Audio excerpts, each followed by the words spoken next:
Sabéis que estamos desarrollando un ciclo de innovación en los dos ámbitos que son competencia de nuestra actividad, la formación y la selección.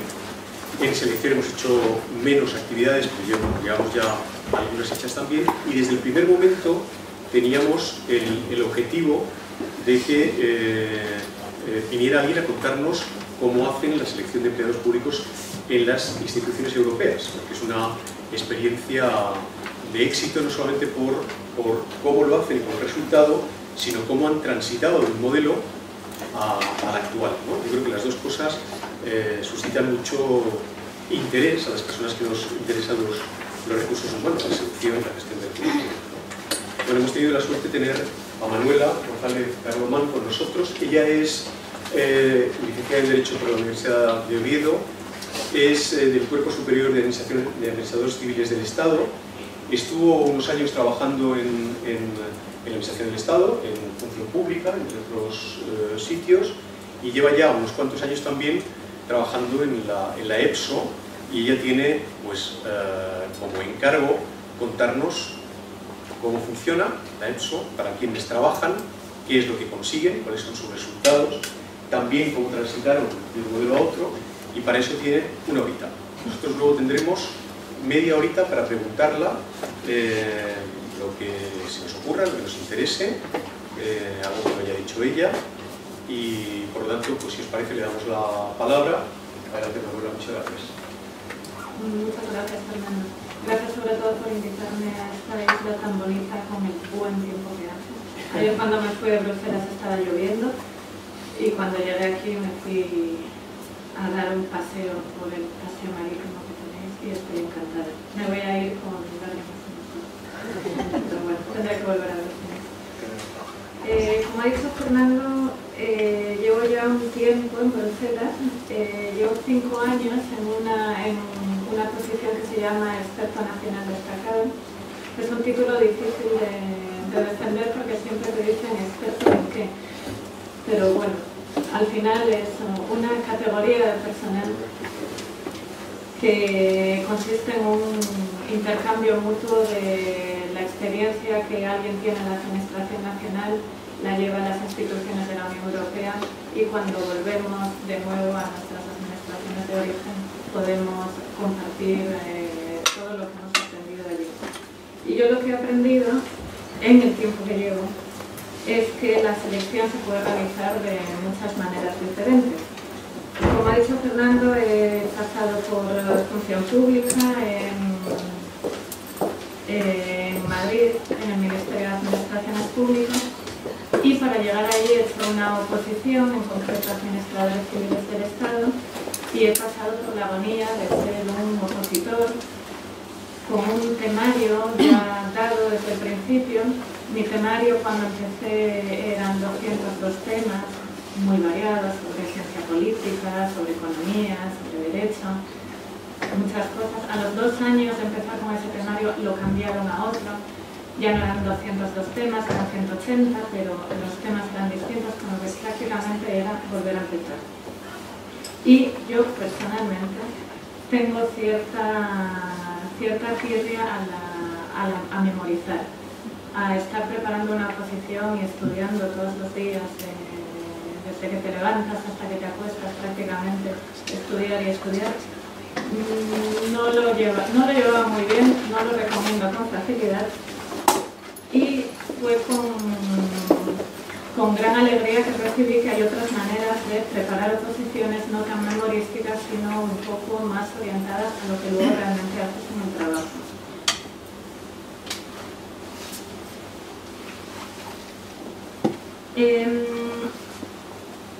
Eso lleva a cabo la selección de personal para todas las instituciones de la Unión Europea. Hay también una escuela de formación, como vosotros hacéis formación, se llama estoy intentando traducir porque normalmente trabajo en inglés, perdonad por esto.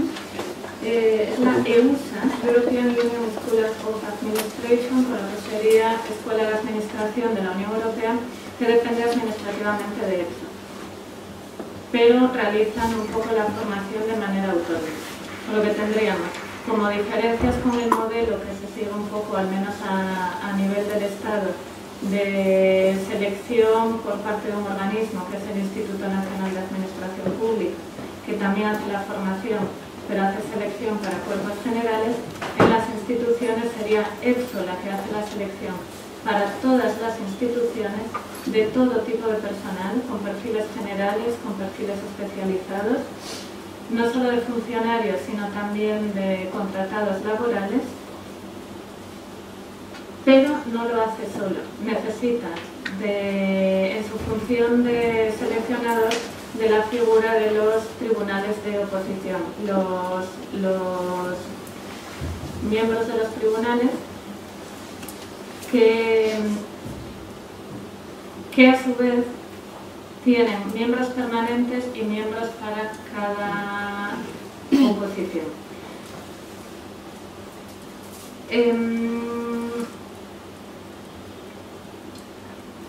Los miembros permanentes están adscritos a EPSO, son formados por funcionarios de las diversas instituciones. En la actualidad hay 18 y son los que le dan cierta continuidad al modelo, puesto que ellos van aprendiendo de los diferentes procesos selectivos y ayudan en la formación de los nuevos miembros de tribunal para competiciones concretas. Y en cuanto a las instituciones, aquí estarían los logos, voy a ver si me acuerdo de cuáles son 10 instituciones. Tenemos el Consejo, la Comisión Europea, Parlamento, Comité de las Regiones, Servicio Exterior, Tribunal de Cuentas, Tribunal de Justicia, Consejo Económico y Social, Defensor del Pueblo y Regulador de Protección de Datos. Os dejo que intentéis ver cuál va con cuál, pero esas son las 10 instituciones para las que EPSO realiza la selección. El cambio de modelo fundamental se produce en torno a 2008, con el que se denomina Programa de Desarrollo de EPSO, que perseguía 3 objetivos fundamentales: mejorar la planificación y responder mejor a la demanda de las instituciones, ajustando la propia capacidad de EPSO para proveer lo que denominamos laureados, que son los seleccionados que forman parte de las listas de reserva. El segundo objetivo sería mejorar el método de selección, introduciendo pruebas diferentes, fundamentalmente el centro de evaluación, que consiste en dar el salto del conocimiento a las pruebas de competencia. Y en tercer lugar, el objetivo de aumentar el atractivo y la diversidad de profesionales que las instituciones atraerían para trabajar en Europa. El tercer punto de atractivo y diversidad está relacionado con el pequeño logo que veis abajo, de EU Careers, que es la marca resultante del programa de desarrollo, que serían las carreras profesionales en la Unión Europea. Este programa preveía una implementación en 3 años, de manera que a más tardar para 2011 ya estuviera puesto en marcha.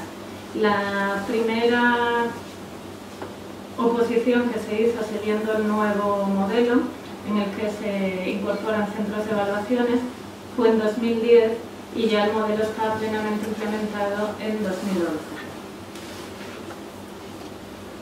¿Qué motivó el cambio de un modelo a otro y sobre todo el paso de conocimiento a competencias?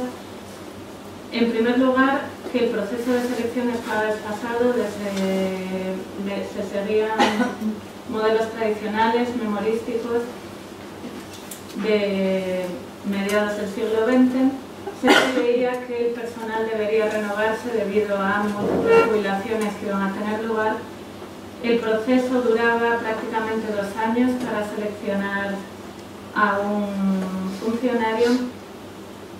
Hay un fenómeno también desde finales de los 90 que se conoce como guerra de talento, un poco producto de la globalización, la revolución tecnológica, la necesidad de invertir en talento gerencial, tener buenos gestores de equipos que deben someterse al cambio permanentemente, y también la importancia de mejorar la imagen del empleador, puesto que el proceso selectivo es en muchas ocasiones el primer contacto que se tiene con el futuro empleador, con lo que cuanto más profesional sea un proceso selectivo, más motivado va a estar quien quiera formar parte de esa organización. Viendo un poco punto por punto los grandes objetivos del programa de desarrollo, el primero es mejorar la planificación estratégica. Se pasa a ver junto con las instituciones cuáles son las previsiones de recursos humanos durante 3 años. La selección pasa a hacerse en ciclos anuales, con lo que se puede prever grandes ciclos de generalistas. Ahora os enseño en una diapositiva cómo se tradujo esto en la práctica, y sobre todo se aumenta la rapidez del proceso. Se pasa de casi 2 años a hacer selecciones entre 9 y 10 meses y en algunos procesos incluso 5. Como cifra, mientras en 2008 se satisfacía en torno al 70% de necesidades declaradas por las instituciones, en 2011 se superó el 90%, en gran medida gracias al sistema de centro de evaluación por el que pasan como media anual entre 2.000 y 3.000 candidatos, dando lugar a listas de reservas de aproximadamente 1.000 candidatos. Los ciclos que se pusieron en marcha con el programa de desarrollo sería en primavera para los administradores generalistas, en verano los ciclos de lingüistas y en invierno los ciclos de asistentes. No sé si estáis familiarizados con el sistema de empleo público en las instituciones. Por un lado están los administradores, que sería más o menos el equivalente al grupo A1, A2, y luego estarían los asistentes, que serían los grupos C1 y C2. Y el equivalente al grupo B, que no sé si ahora mismo tiene contenido después del Estatuto Básico del Empleado Público, serían puestos especializados que se pueden cubrir por contratación externa o bien a través de una figura que son agentes temporales. EFE en concreto hace contratación de funcionarios por un lado, que pueden ser administradores o asistentes. También hace de contratados laborales, con la particularidad de que no hay centro de evaluación en la selección de contratados laborales. También hace selección de jefes de unidad a través de un órgano de contratación externo. Está externalizada la evaluación de los puestos de dirección intermedios, tendrían que ser. Y también puede hacer la selección de agentes temporales si se lo pide alguna institución o alguna agencia europea.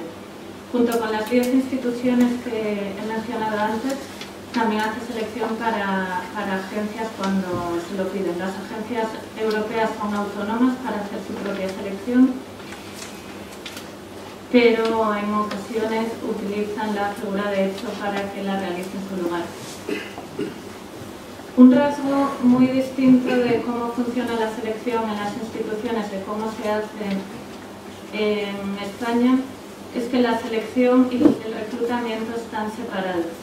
De manera que el procedimiento de eso da lugar a unas listas de reserva, pero eso no garantiza que los seleccionados vayan a ser contratados. La contratación dependerá luego de las instituciones que han pedido esa oposición en concreto.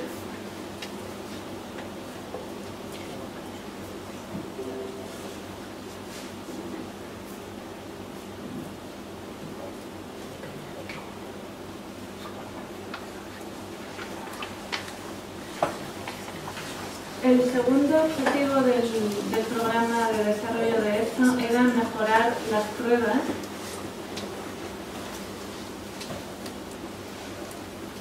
pasándose de un modelo de conocimiento a un modelo de competencia. Hay pruebas de autoevaluación y autoselección, preselección basada en competencias, centros de evaluación y el resultado final de los centros de evaluación, que es el pasaporte de competencias. Para ver en más detalle las pruebas, os voy a poner en contexto con las distintas etapas que tiene un proceso de selección. Habría, en primer lugar, la inscripción electrónica. En segundo lugar, pruebas informatizadas, no solo en Europa, sino en varios centros que hay repartidos por todo el mundo. En tercer lugar, el centro de evaluación, que suele tener lugar en Bruselas, pero también puede hacerse en Luxemburgo. Y por último, el resultado final del proceso, que es la lista de reserva con los candidatos seleccionados. No todas las etapas se dan siempre, sino que depende del proceso de selección. Este es el camino habitual dentro de un proceso selectivo de generalistas. En cambio, si estuviéramos en un perfil especializado, y especializado puede ser muy especializado, por ejemplo, inspector nuclear, normalmente las pruebas informatizadas son sustituidas por una herramienta que se llama evaluador de talentos, en inglés es el talent screener.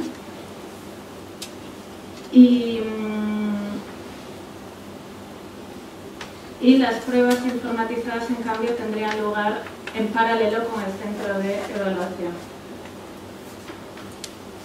Ahora vemos en más detalle las pruebas, pero bueno, en cualquier caso, como estructura general, un proceso de selección tipo seguiría el esquema que podéis ver en la pantalla. La primera etapa es la inscripción electrónica, y en ella, antes de acceder a la aplicación, sobre todo en procedimientos muy masivos, suele hacerse una prueba de autoevaluación y una prueba de autoselección. La prueba de autoevaluación es una especie de muestra de cómo van a ser los test preselectivos hechos por ordenador, que son test verbal, numérico y abstracto, un poco para que el candidato, antes de ver si realmente le interesa solicitar su entrada en esa oposición, vea si tiene posibilidades de pasarla. Son procesos muy competitivos. En un ciclo AD normalmente puede haber unas 150 plazas y se presentan hasta 40.000 personas. Porque antes de gestionar las solicitudes, se trata de que el candidato vea si realmente sabe un poco dónde se mete de algún modo. Y otra prueba que se sugiere hacer antes de realmente empezar la solicitud es una prueba de autoselección, en la que se mide un poco la motivación, si el candidato se ajusta al perfil. Esta prueba en una oposición generalista son preguntas muy genéricas, un poco para ver, ¿sabes? Pues no sé, para gestionar un poco las expectativas. ¿Eres consciente de que la promoción no es rapidísima una vez que entras? ¿O que es un empleo en el que tendrás que hablar en varios idiomas? ¿Es un entorno multicultural? Es un poco una muestra de qué te vas a encontrar, para prescindir un poco de los candidatos que pasan por allí. Es una manera de cortar un poco los números de 40.000, pues que realmente los que vayan a pasar los test de preselección que se hacen por ordenador sean conscientes de en qué consiste el proceso, al menos en las primeras fases. Son unas pruebas que se empiezan a introducir de manera obligatoria. El resultado no se mide, no se penaliza al candidato que suspende, pero sí le da un indicio de si tiene posibilidades o no de pasar los test. Si tenéis curiosidad, en algún momento en que se abra un proceso de selección, podéis fingir que os vais a apuntar a un proceso selectivo y tenéis acceso a pasar en tiempo real un ejercicio verbal, numérico y abstracto en vuestra primera lengua, con lo que lo podéis hacer en español, o si tenéis curiosidad podéis intentar otro idioma y así os hacéis una idea de qué es lo que hay detrás. Ahora mismo no hay ninguno abierto, si no os lo mostraría en vivo. Esta sería la parte de gestión de expectativas que se buscaría con el test de autoselección. El perfil que se busca es gente muy competente, adaptable al cambio, motivada, dispuesta a un aprendizaje continuo, que quiera marcar la diferencia, que disfrute trabajando en un entorno multicultural y que logren resultados. Los requisitos básicos para poder presentarse a un proceso selectivo es ser ciudadano de la Unión Europea, hablar 2 lenguas, la primera con un nivel C1 y la segunda con un nivel B2. No sé si estáis familiarizados con ese marco de referencia lingüística. C1 es prácticamente nativo y un B2 sería un intermedio alto.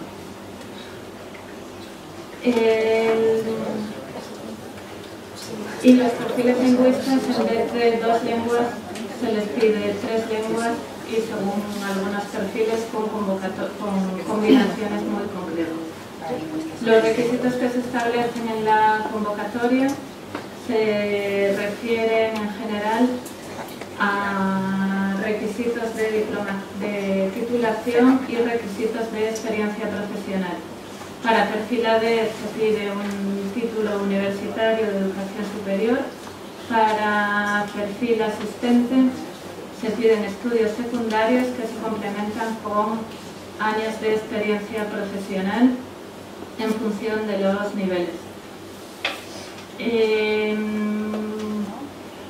No sé si atreverme a decir cómo van los niveles. Más o menos creo que los asistentes llegan hasta el nivel 9 y los administradores empiezan en el nivel 5. Es una oposición en la que no hace falta experiencia profesional, en el nivel 5. Para el 6 se piden 3 años, para el 7 se piden 6 años y para niveles superiores se van pidiendo más años de experiencia. Los perfiles son muy variados.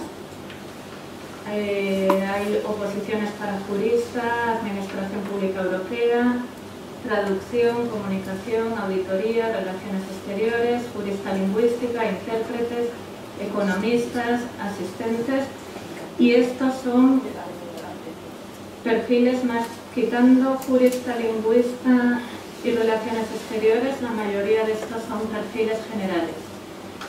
Luego los perfiles especiales, lingüista sería especializado, relaciones exteriores también, y luego hay los muy especializados, como puede ser técnico, pues, experto en edificación, inspectores nucleares, tecnologías de la información y comunicación. Hay una variedad de perfiles muy amplia, porque como decía antes, la selección se hace de todos los perfiles y para todas las instituciones. De ahí la importancia de haber introducido una buena planificación estratégica en la que se trate de identificar las necesidades futuras. No solo este año tenemos la necesidad de este personal, sino es una necesidad que va a ser constante en el futuro o es algo que se podría lograr también con otro tipo de personal. Ese es uno de los puntos esenciales de invertir en centros de evaluación, es que la contratación de un funcionario es permanente, es para siempre. Pues estás introduciendo a alguien en la organización que va a quedarse en ella tranquilamente 30 años, cuando para necesidades puntuales pues contratar para el tiempo que sea necesario un especialista y al final se lleva a cabo una selección distinta para esos perfiles.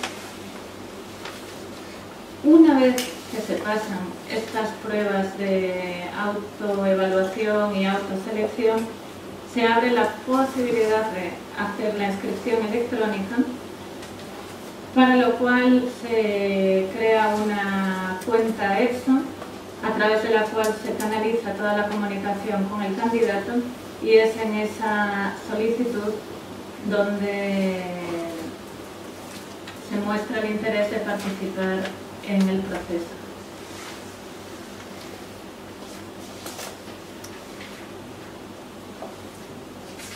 La primera fase a la que se enfrenta un candidato normalmente, voy a tratar de centrarme en procedimientos generalistas para no volveros locos saltando de uno a otro. Normalmente un proceso generalista suele ser masivo, estamos hablando de grandes números de candidatos. Por poner una cifra, vamos a coger 40.000, y si queremos tener una lista de reserva de 200 candidatos, eso quiere decir que por el centro de evaluación van a pasar el triple, lo que son unos 600 candidatos al centro de evaluación. Hay que canalizar 40.000 candidatos para que se queden en 300 candidatos. Y para eso se llevan a cabo unas pruebas que se conocen como cognitivas, en las que se analizan competencias o habilidades verbal, numérica y abstracta. Son los que se conocen como test psicotécnicos y se complementan con un test de juicio situacional, y según los perfiles, si por ejemplo es perfil de asistente, con un test sobre competencias profesionales, y si es un perfil lingüista, con un test de capacidad lingüística.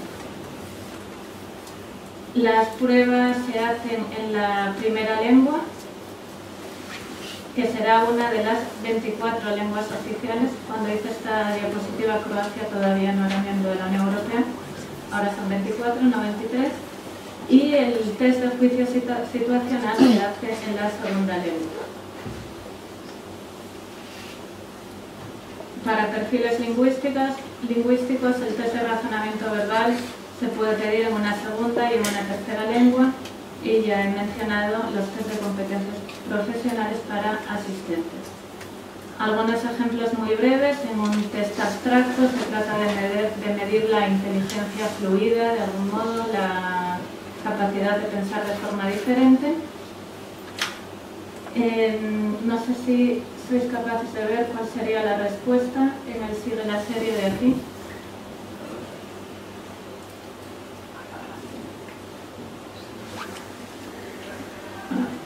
Es la D, yo lo tengo apuntado. Este sería un ejemplo de test numérico, que es todavía más difícil, además está en inglés. Yo sé que la respuesta es 8, pero no me veo capaz de explicar por qué. Y este sería un ejemplo de test verbal, que normalmente se hace en primera lengua, pero no tenía disponible ningún ejemplo en español. En cualquier caso, la gran dificultad de estos test, en el caso del verbal, es el tiempo. Hay que leer muy rápido, fijarse mucho en los detalles, porque las respuestas no siempre se ve claramente cuál es la buena, sino que hay que descartar. Hay que ver cuál es la más buena, no necesariamente son todas incorrectas. Y este es un ejemplo de test situacional. El test situacional ya mide competencias, ya no son habilidades ni verbal, ni numérica, ni abstracta, sino competencias como capacidad de priorizar o otras. Las veremos luego, cuáles son las competencias que se miden, y se le pide al candidato que elija entre varios cursos de acción cuál sería el más efectivo y cuál sería el menos efectivo. Una vez pasadas estas pruebas, en un proceso habitual se han reducido los números de 40.000 a los 600 iniciales, si bien en los últimos años se ha incluido una fase intermedia en la cual también se hace un test de competencias por ordenador para facilitar de algún modo la pérdida de buenos candidatos por llevar un filtro tan grande de algún modo. En estas pruebas intermedias se suele convocar a 10 veces el número de seleccionados que se quiere al final. Con lo que si cogemos el ejemplo de antes de 200 seleccionados en la lista de reserva, podríamos decir que pasaría a la fase intermedia 10.000 candidatos, por ejemplo. Y el formato que se ha seguido en los últimos procesos es un test por ordenador de bandeja de entrada, que es prácticamente un estudio de caso adaptado para poder realizar por ordenador y en el que se evalúan competencias. Y una vez pasada esa fase intermedia, ahí entraría lo que es el centro de evaluación.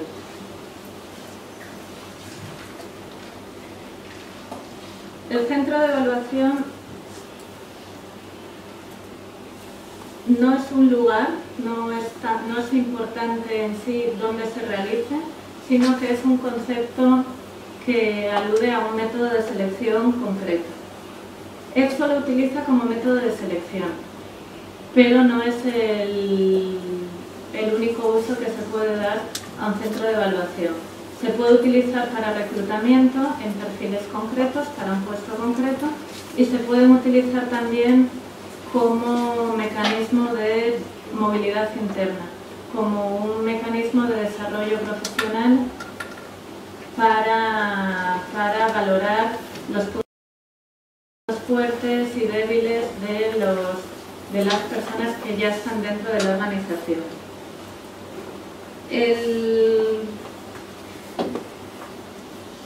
La definición que se puede hacer de un centro de evaluación de acuerdo con las mejores prácticas internacionales sería que consiste en una evaluación estandarizada del comportamiento partiendo de diferentes inputs.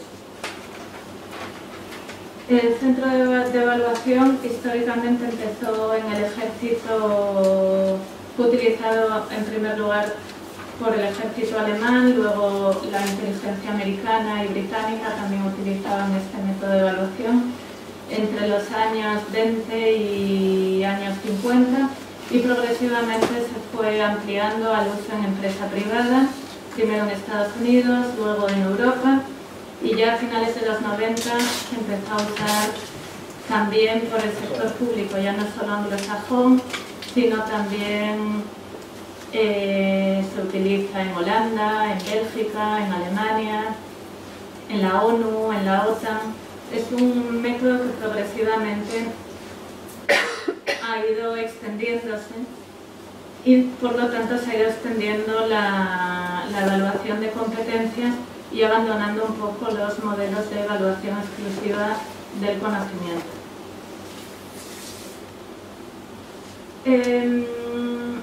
Si partimos de la definición del centro de evaluación como observación estandarizada de comportamiento, en primer lugar lo que hay que mirar es qué es lo que se va a evaluar, cuáles son las competencias que se toman como referencia. Las competencias que se toman como referencia en el caso europeo son 7+1.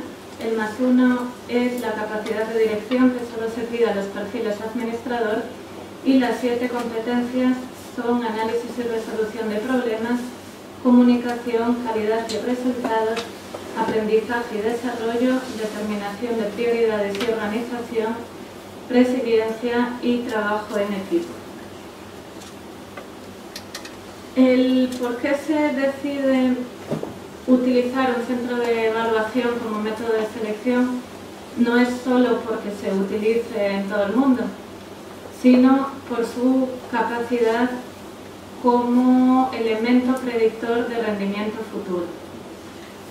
Un centro de evaluación se estima que tiene en torno a un 60% de capacidad predictiva de que la persona que es evaluada vaya a tener un rendimiento similar a la evaluación observada.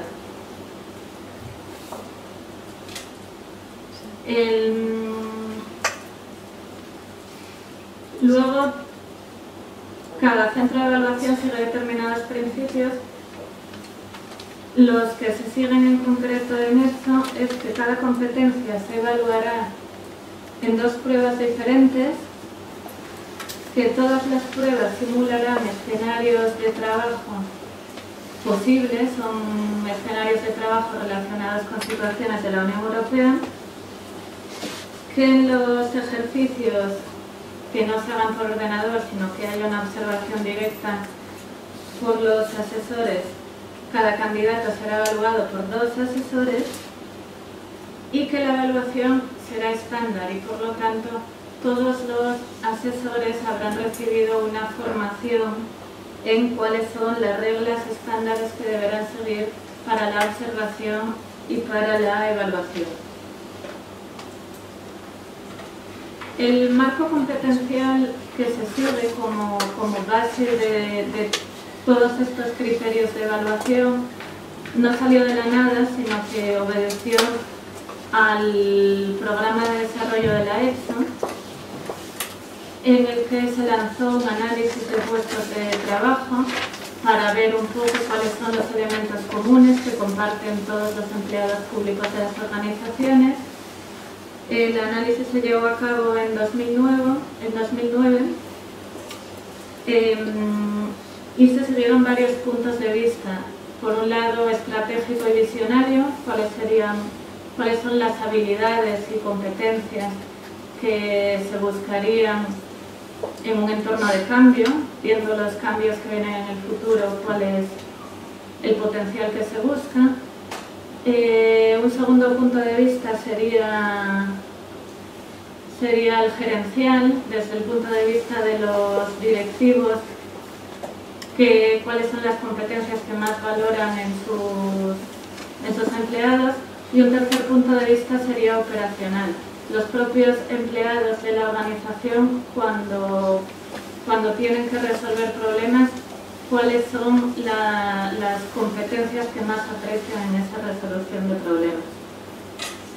Y con este análisis de puestos de trabajo y con este procedimiento consultivo de todos los actores implicados, el resultado fue este marco competencial con estas 7 competencias más una, que si veis cualquiera de ellas, al final tiene muchos elementos importantes. Por ejemplo, análisis y resolución de problemas, que sería el título general de la competencia, en realidad encierra varios elementos, como es la capacidad para determinar elementos fundamentales en asuntos complejos, ser capaz de extraer dónde está el problema real, pero no es suficiente. Además, hay que encontrar una solución que funcione en la práctica y que sea creativa. Bueno, que son varios elementos en uno.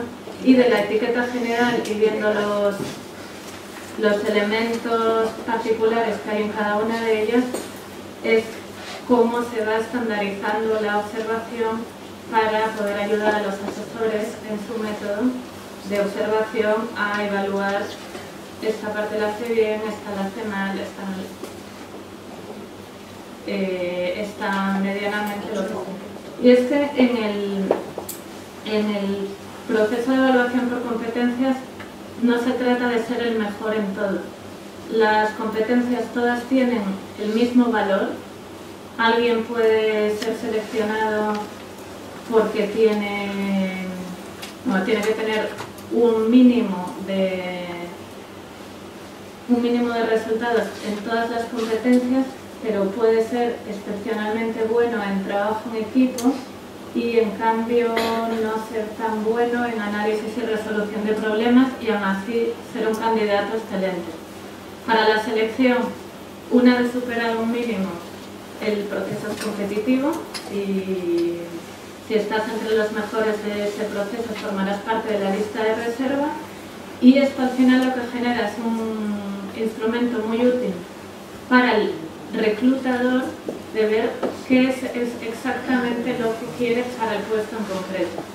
Porque esto hace una selección de grandes números que va a formar parte de una lista de reserva, pero no sabe en concreto cuáles son los puestos que van a tener que ocupar. Pero luego el reclutador, con lo que se llama pasaporte de competencias, va a poder determinar si un perfil se ajusta más o menos al puesto en concreto. Pero básicamente una lista de reservas lo que tiene es gente muy válida, con unas competencias evaluadas y que reciben una evaluación de puntos fuertes, puntos débiles y será el reclutador concreto el que vea para el puesto que quiere cubrir si le va mejor un perfil u otro perfil.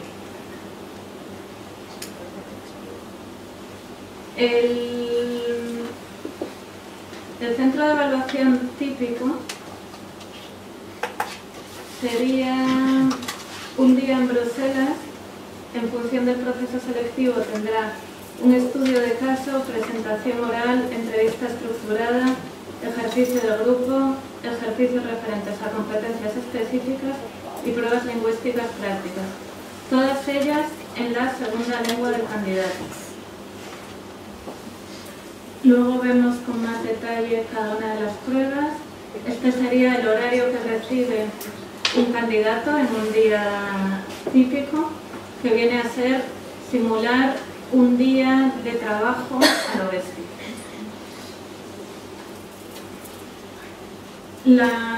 Esta es la matriz que se sigue de reparto de competencias, puede variar, viene explicada en cada una de las convocatorias de oposiciones.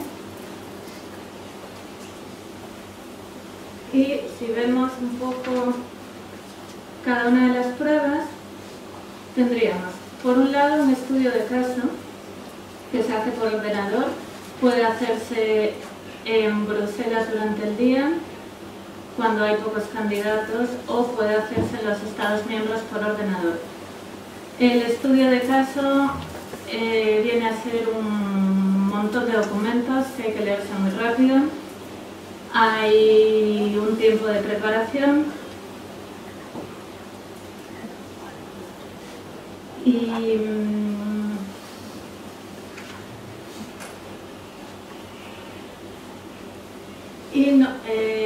no es objeto de observación directa de asesores, sino que se corrige con posterioridad por dos correctores. En el caso de los generalistas, en el estudio de caso se miden competencias generales. En el caso de los especialistas, competencias generales y una competencia específica por trabajo. En el caso de los especialistas medirá solo competencias generales. El ejercicio de grupo consiste en una mesa redonda en la que se pide, a los candidatos que adopten un rol y hay entre 4 y 6 participantes y entre 4 y 6 asesores observando cada uno de ellos a 2 o 3 candidatos y haciendo anotaciones de los comportamientos que observan. La presentación oral dura unos 20 minutos, hay 10 de preparación por el candidato y 10 de preguntas por 2 asesores.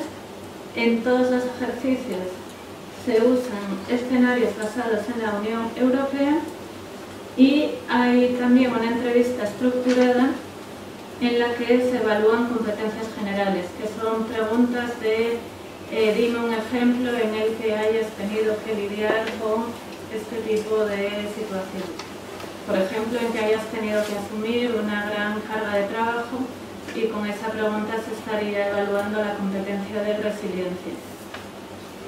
que es, por cierto, una de las competencias más importantes en tiempos de cambio, porque muestra la capacidad de lidiar con trabajos duros, pero volver un poco al estado inicial. Estos serían perfiles de especialistas, de los que ya hemos hablado antes. La mayor diferencia entre especialistas y generalistas es la ponderación que se hace del conocimiento específico del sector que se trata. Creo que, como decía antes, las competencias valen todo lo mismo. Por un lado se hace la evaluación de competencias generales y por otro lado se hace a través de una entrevista estructurada que suele ser media hora de preguntas y respuestas entre los asesores y el candidato, y ahí es donde se hace la evaluación del conocimiento específico del trabajo que se trate. Y luego se establece una ponderación. Para el resultado final, las competencias generales valdrán, por ejemplo, el 40% y el conocimiento específico el 60%. Esta información viene en cada convocatoria. Y después de todo este proceso del centro de evaluación que os he descrito, el general, pero luego según los perfiles pueden incluir otro tipo de pruebas. Puede haber entrevistas por vídeo remoto. Se va innovando. Cada proceso ajusta las pruebas en función de lo que se busque y cada año se introducen nuevas innovaciones. En cualquier caso, al final de todo el proceso, el resultado es un pasaporte de competencias en el que se genera este gráfico, este tipo de gráfico radial, en el que se ve la distribución de puntos fuertes y débiles de un candidato.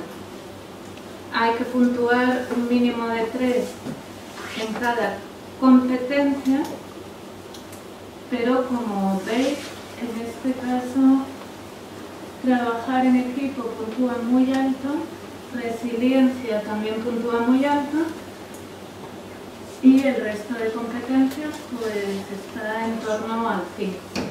Es un gráfico perfectamente posible que será de interés del reclutador, que le interese a alguien que puntúe muy alto en resiliencia y en trabajo en equipo.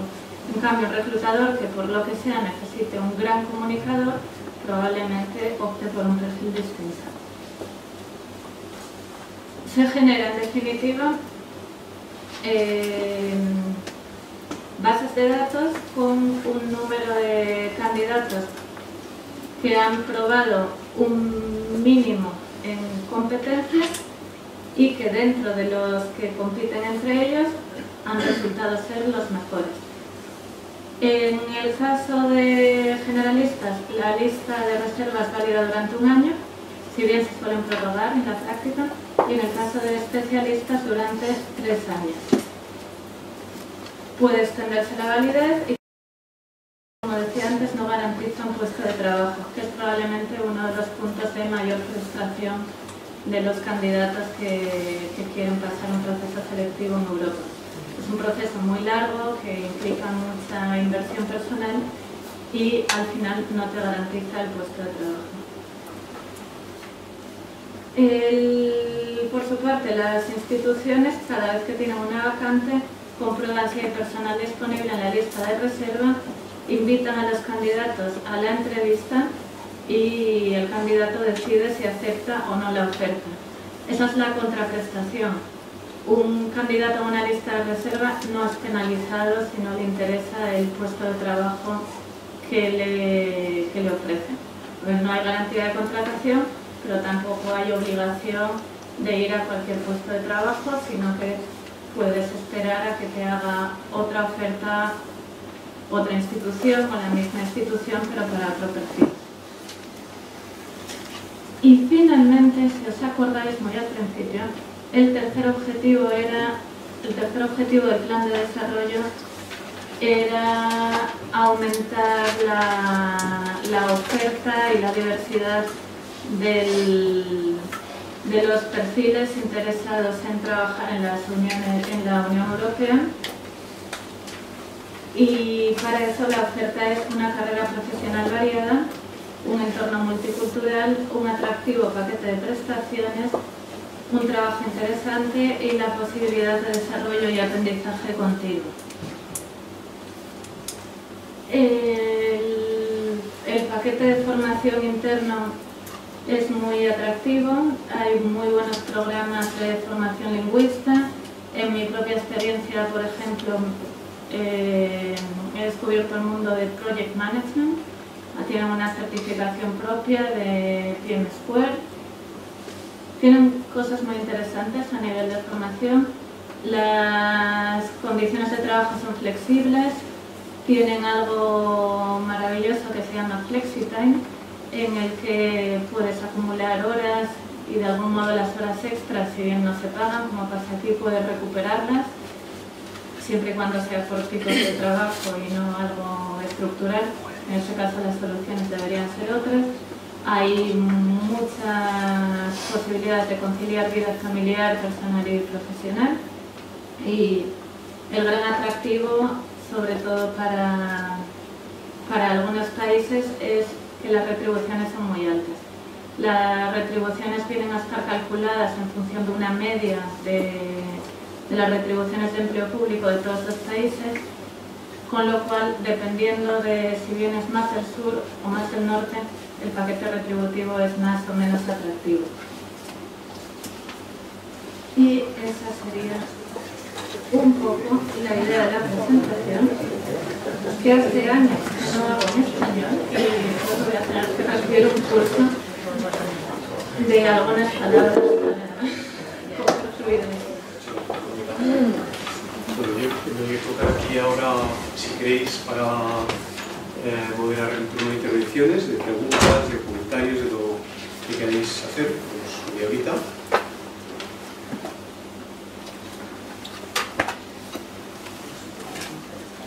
¿Os ha dejado tan chocados como a mí o no? Katy, adelante. Hola, ¿qué tal? Mi pregunta es, ¿cómo se puede pasar de un modelo que tenemos ahora a este? Porque claro, es muy bonito, pero al final desconfiamos muchísimo de nuestros compañeros y aquí, desde el punto de vista exterior, lo que veo es que va a haber mucha resistencia porque, a pesar de que puede ser lo más objetivo del mundo, la apariencia es que no. ¿Sabes? Por eso, ¿cómo se puede pasar de lo que tenemos ahora a esto? Es un modelo que precisamente lo que choca es por lo objetivo. Sí, no, yo no digo que no lo sea, sí. Pero aparentemente cuando tú estás valorando un perfil, desde fuera da la sensación de que puede ser más subjetivo que objetivo. Pues yo creo que una de las cosas que pueden ayudar es facilitar incluso formaciones de cómo sería un evaluador que evalúe por competencias. Yo la he hecho. Yo he tenido la suerte de pasar de mi experiencia previa de ser opositora a llegar a EPSO y casi de las primeras cosas que me ofrecieron es: ¿tienes interés en participar en una formación de miembros del tribunal? Que los miembros del tribunal son permanentes y esos tienen 5 días de formación, y no permanentes que tienen unos 3 días de formación. Y hice la formación de miembro no permanente del tribunal. Y me pareció una pasada. Sí, pero en 3 días te dicen: estas son las pruebas que hay, esto es lo que es una competencia, esto es lo que se tiene que medir. El comportamiento, cuando se observa, es algo subjetivo, pero precisamente porque se observa desde múltiples perspectivas y con múltiples inputs, la subjetividad se minimiza de manera que se consigue una objetividad global. Y al final, la comparación con el modelo tradicional es tan brutal, de algún modo, que es casi innegable que eso es más objetivo que cualquier otra cosa, que no deja de ser un tribunal de 6 personas que se ponen ellos de acuerdo en cada proceso selectivo de, bueno, ¿qué utilizamos como criterio de base? Que puede ser igual un año que el otro o no. Va a depender totalmente de la experiencia de cada tribunal. En este modelo no se puede garantizar que los miembros de un tribunal sean los mejores observadores del mundo, porque no son psicólogos, pero sí se puede garantizar que todos han seguido la misma formación, que todos utilizan la misma manera de evaluar el comportamiento y que está todo muy guiado y muy cuadrado de algún modo, que es un método que realmente se acerca mucho a lo más objetivo del mundo, que además no sirve solo para selección. Quizás una apuesta más interesante sería empezar por utilizarlo internamente para movilidad interna y hacer una evaluación del personal que ya está en una organización, cuáles son tus puntos fuertes, tus puntos débiles y utilizarlo de desarrollo de carrera profesional. Es una manera válida de usar un centro de evaluación. El punto negativo que siempre se les suele poner a los centros de evaluación es su coste. Es caro. Es un método que conlleva tener muchos recursos disponibles, no ya solo monetarios para tener proveedores de test o lo que sea, sino los miembros del tribunal, los asesores. Necesitas el compromiso de empleados internos, de funcionarios internos, que puedan estar a tiempo completo o parcial evaluando a otros. Y en el caso de miembros permanentes es a tiempo completo. Tienes a gente que quitas de su puesto de trabajo para tener 2 años trabajando en otra cosa. Por otro lado, es valorar si es una inversión que merece la pena. Cambiar hacia un método más objetivo, más profesional, con mayor poder indicador de rendimiento futuro y que poco a poco mejore el perfil o el rendimiento de los empleados. ¿Se puede acceder a la formación sin ser, a la formación de la EUSA sin ser funcionario, ni contratado, ni nada? No creo. En concreto esta formación no la hace EUSA, la hace EPSO y está pensada para formar a los miembros del tribunal. La verdad que yo considero que tuve mucha suerte de poder acceder a ella porque me ha dado una visión general, pero en principio no está prevista para gente de escuela. A ver, después de la selección en el reclutamiento han entendido que también se hace entrevista por el órgano. Sí. Vale. Después, una vez en el puesto de trabajo, se lleva un seguimiento de que esa persona, después de todo el proceso, es realmente, o sea, es efectivo el proceso para seleccionar, ¿no? Se ha comprobado de alguna forma que todo este proceso. Lo que sí se ha hecho es una pequeña revisión, de algún modo, se ha hecho una encuesta con las instituciones de si están contentas, si están satisfechas con los resultados del proceso. Y la respuesta es muy positiva, de que notan que la calidad de los seleccionados con este método es gente muy versátil, con muchas habilidades y es gente buena. Y se ha aprovechado esa encuesta para ver puntos de mejora dentro del sistema en general. Pues la tendencia que se ve es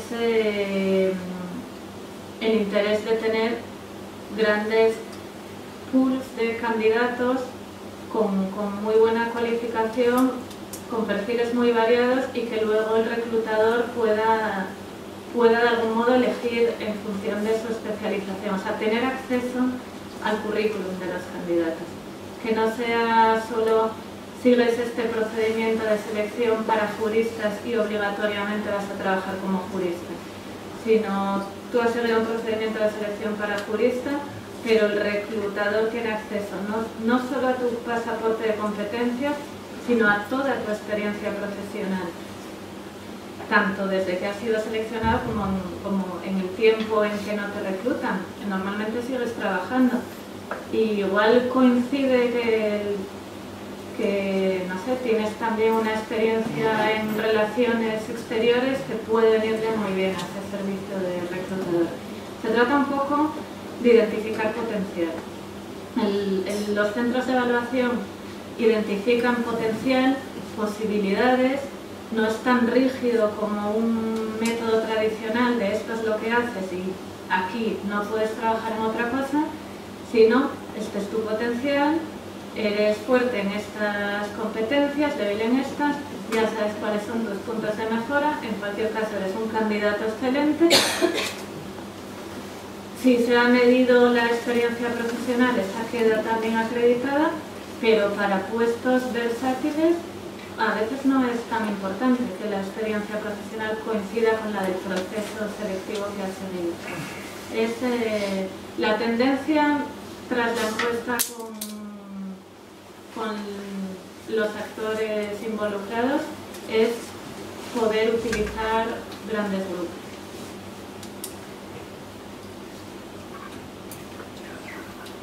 Has comentado que el hecho de pertenecer a la lista final con el que sí no garantiza el trabajo. Es verdad que no penaliza el hecho de rechazar una oferta. Mi pregunta es, te ofrecen una oferta, la aceptas, ya de por vida estás ahí, pero porque existe la duda si la rechazo y no me vuelven a llamar, ¿hay posibilidad de volver a esa lista? Sí, no sales. No hay banderas negras de algún modo. Bueno, en realidad creo que sí las hay, pero cuando no. Es decir, yo puedo aceptar una oferta y me pueden ofrecer otra de otro... Sí, no hay penalización. Y también puedes aceptar una oferta sabiendo que luego ya entras en los mecanismos de movilidad interna. No vas a estar bloqueado ahí de por vida. No sé si son a los 2 años ya puedes buscar movilidad interna, irte a otro servicio.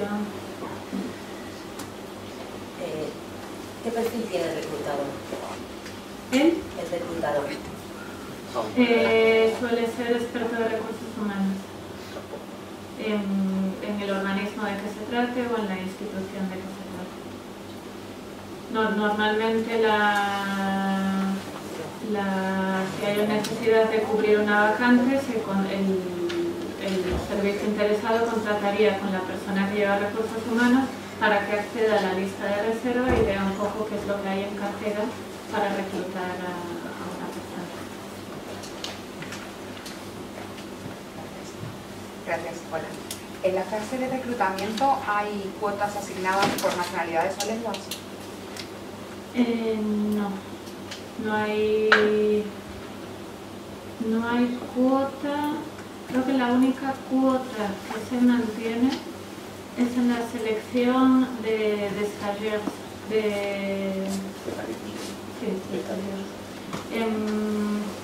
en reclutamiento no hay cuota. ¿La lengua de trabajo habitual? ¿La lengua de trabajo habitual? La lengua de trabajo habitual es algo conflictivo en la actualidad. No hay lenguas de trabajo declaradas oficialmente como tal, más que si están reguladas. Las más usadas son el inglés, el francés y en algunos servicios el alemán. Hasta hace poco eran además las declaradas. La segunda lengua en la mayoría de pruebas es inglés, francés y alemán. Pero en los últimos años, sobre todo meses, se trata de ajustar más que esté justificado desde el principio en razones del servicio. Por ejemplo, la oficina antifraude justifica que es necesario el inglés, porque todas las herramientas informáticas están en inglés, porque las reuniones van a ser en inglés, con lo que ahí la tendencia es irse un poco de esta declaración estricta de es inglés, francés y alemán, que no está regulado en ningún sitio, e ir un poco más en función de este trabajo en concreto, para esta convocatoria, es sobre todo inglés, o inglés y francés, o si es alguien que tiene que estar en una recepción, como es Bélgica y también es oficial El flamenco, pues también flamenco. Esto se va ajustando con el tiempo. ¿Cómo puedes estar al día para saber cuándo sale un proceso de selección? ¿Entrar en la página hay algún sitio donde te puedes ir avisando o tienes que estar mirándolo? La página de entrada sería EU Careers, que es la que se lee en gris, eucareers.eu, y ahí hay un apartado que se llama oportunidades de trabajo y ahí van apareciendo las vacantes. No solo de los procesos que organiza EPSO, sino en general. Si hay una agencia que está buscando un agente temporal, también puede aparecer recogida ahí, si la agencia se lo comunica a EPSO.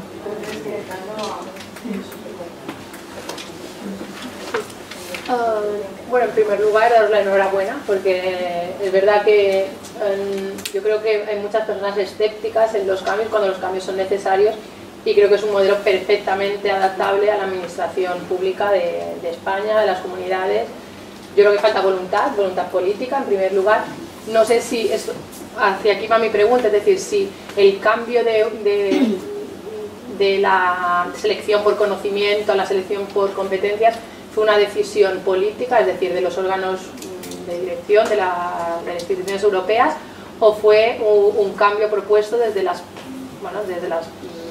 funcionarios, los empleados públicos, o salió los empleados y lo apoyaron es decir, como tú eres funcionaria del Estado de aquí, a ver si tú ves posible, es decir, desde aquí, desde España, ¿de dónde debería salir, o sea, esta voluntad de cambio? Buena pregunta. Yo me imagino que hay varios entes de los que puede salir, pues de los sitios en que se lleve función pública, de los sitios en que se lleve formación, en general de cualquier sitio donde se haga una gestión de recursos humanos, pues puede tener el papel de líder del cambio. En el caso de las instituciones europeas, ese impulso inicial lo movió fundamentalmente la propia EPSO, que se creó, creo que en 2002 o 2003, y tras 5 años de rodaje con el cambio de dirección, pues se le dio un empuje al salto del conocimiento a la competencia. Al centro de evaluación el empuje empezó en 2008 y en 2010-2011 ya empieza a ser un enfoque consolidado. ¿Cuál es el equivalente de EPSO en España? Pues no existe en realidad, porque el INAP es válida para una parte de la selección en la parte estatal, pero luego tiene otros organismos oficiales que hacen selección más especializada. Pues la parte de intervención se hace en economía.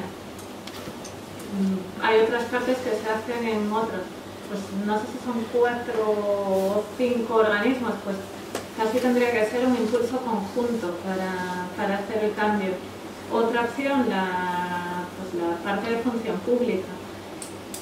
De cualquier manera, creo que los centros de evaluación en España se usan en el ámbito sanitario, en alguna comunidad autónoma. O sea, la idea no es nueva. Lo que puede ser más nuevo es usarlo como método de serie de selección, que haya que pasar sí o sí por un centro de evaluación.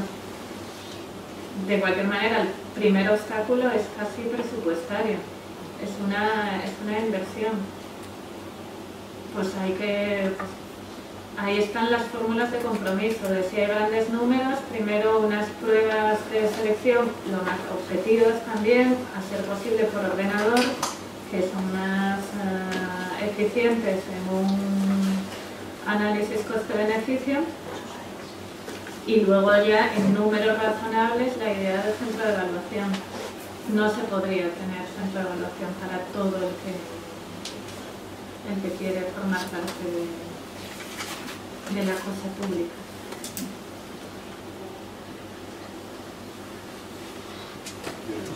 Bueno, yo tengo dos preguntas. La primera, más que una pregunta, es una curiosidad. ¿Cómo se seleccionan los miembros permanentes de los tribunales? Creo que en su momento fue una especie de convocatoria interna en la que se vino a decir, como hay estos puestos disponibles, y se hizo un mini proceso de selección para formar esa primera jornada de miembros de selección. Y a partir de ahí se han ido haciendo renovaciones concretas. No recuerdo por cuántos tiempos es el primer mandato, creo que es renovable una segunda vez. Tampoco lleva tanto tiempo este método en marcha, con lo que yo creo que estaremos por segunda renovación o algo así. Pero sí, es como una propia convocatoria interna para seleccionar a esa gente. Lo que sí hay es un proceso de formación especial para los miembros permanentes de 5 días, y en este último año se ha empezado una experiencia piloto de lo que se llama EXO Academy, en la que se hace una formación abierta al personal de las instituciones que tenga un interés en conocer los métodos y cómo funciona, y está pensado para que esa gente se recicle como miembro del tribunal, permanente o no permanente. Pero es como ya una formación que es casi, bueno, sería, porque ahora mismo está empezando, prácticamente está. Bueno, eso me permite. Otra pregunta es ¿cómo se gestionan las listas reservas? Si son las propias, el reclutador, las propias instituciones que están en disposición de la lista y buscan el perfil más adecuado, o los propios interesados pueden ir a las instituciones europeas a decir tengo interés en venir a trabajar aquí, y bueno, has contado lo de la entrevista una vez que te llaman, pero ¿cómo se gestiona un poco la lista? Son las instituciones las que tienen acceso, y ellas llaman a los que están dentro de la lista de reservas para ¿Puede haber conflictos? Puede haber conflictos. Por ejemplo, que las instituciones tengan interés en lo mismo. Sí, puede haberlos, pero hubo en su día, ahora ya no sé, en su día hubo un sistema de banderas en que el primer interesado le ponía una bandera y bloqueaba a ese candidato hasta que se decidiera, y entonces la otra institución estaba ya liberado para poder ser elegido por otra institución. Pero bueno, en principio la primera institución que contacta al candidato tendría preferencia. Pero no hay un orden de relación establecido. No, de hecho la lista de reserva no sigue ni siquiera un orden de puntuación, están por orden alfabético, no hay un mejor o peor.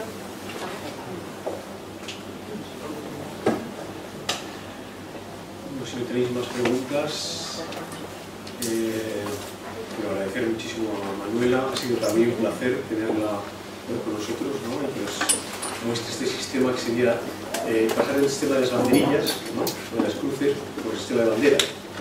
Coger bien las últimas palabras que ya ha empleado, es un sistema caduco que es el nuestro, que sabemos que no funciona. Ahora están demostrando, hay un estudio, los de función pública me corregiréis, pero los vascos están estudiando por qué no funciona el sistema, ¿no?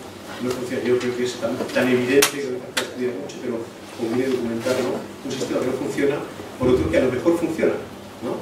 Yo creo que un poco la innovación justo consiste en arriesgar, ¿no? Un poquito para la mejora, aunque no las tengamos todas con nosotros. Es verdad que a lo mejor este sistema no llega a ser el 100% como el que nos gustaría cada uno de nosotros, pero desde luego se parece muchísimo más a un sistema con sentido común, ¿no? Por tanto, un sistema innovador que también, sino un sistema con sentido común. Muchas gracias de nuevo, Manuela.